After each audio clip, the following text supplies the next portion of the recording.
आज हम एमडीके के हवाले से दूसरा चैप्टर शुरू करेंगे जिसका नाम है काइनेमेटिक्स। और पहले चैप्टर में हमने काफ़ी सारे लेक्चर्स अपलोड किए हैं और उसके एमसीक्यूज भी डिस्कस किए हैं। सो आज का हमारा टॉपिक है चैप्टर है काइनेमेटिक्स। और उस काइनेमेटिक्स में सबसे पहले हमारे पास स्केलर और वेक्टर क्वांटिटीज। तो सबसे पहले आते हैं स्केलर क्वांटिटीज क्या है। All those physical quantities which can be specified by magnitude and a unit, वो सारी फिजिकल क्वांटिटीज जिसको हम स्पेसिफाई कर सकें या बयान कर सकें या जिनकी वजाहत कर सकें उसके यूनिट और मैग्नीट्यूड के साथ उसको हम क्या कहेंगे, स्केलर क्वांटिटीज कहेंगे। Scalar quantities do not need direction for their description. Scalar quantities को डायरेक्शन की जरूरत नहीं पड़ती है उसकी वजाहत करने के लिए या डिस्क्रिप्शन के लिए।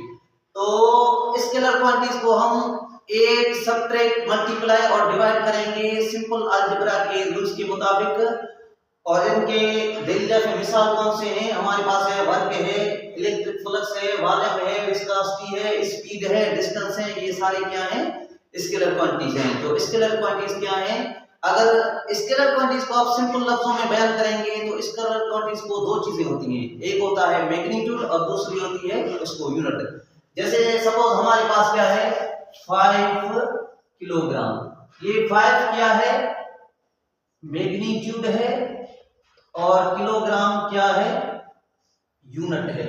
तो स्केलर क्वांटिटीज को कितनी चीजें होती हैं, दो चीजें होती हैं, मैग्नीट्यूड और यूनिट होती हैं।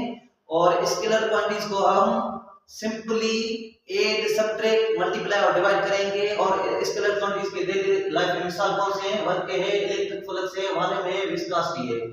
उसके बाद हमारे पास क्या है, वेक्टर क्वांटिटीज। वेक्टर क्वांटिटीज क्या है, all those physical quantities having both magnitude and direction with proper unit and also obeys vector algebra, laws of vector algebra.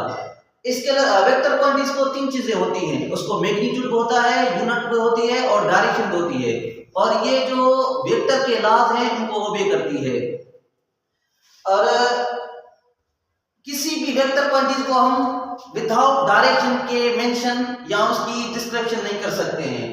इसके डेली लाइफ में मिसाल कौन से हैं, डिस्प्लेसमेंट है, वेलोसिटी है, एक्सेलरेशन है, फोर्स है, मोमेंटम है, टॉर्क है,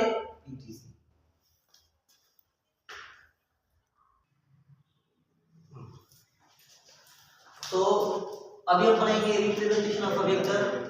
अ vector can be represented by two veg.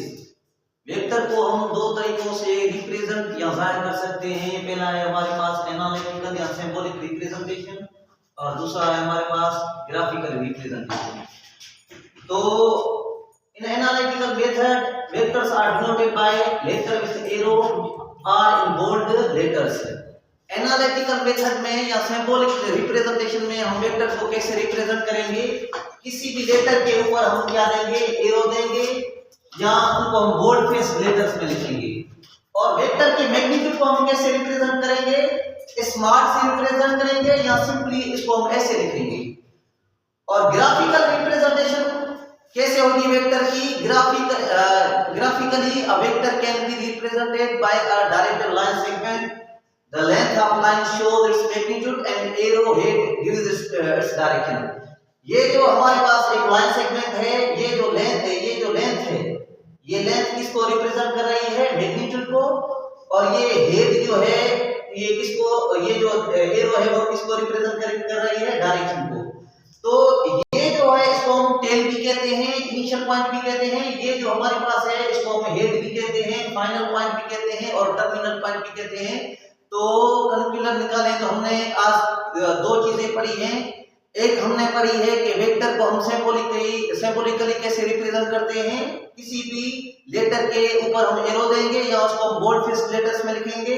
और वेक्टर की मैग्नीट्यूड को कैसे रिप्रेजेंट करेंगे, उसको बार में लिखेंगे या सिंपली इसको हम ऐसे लिखेंगे।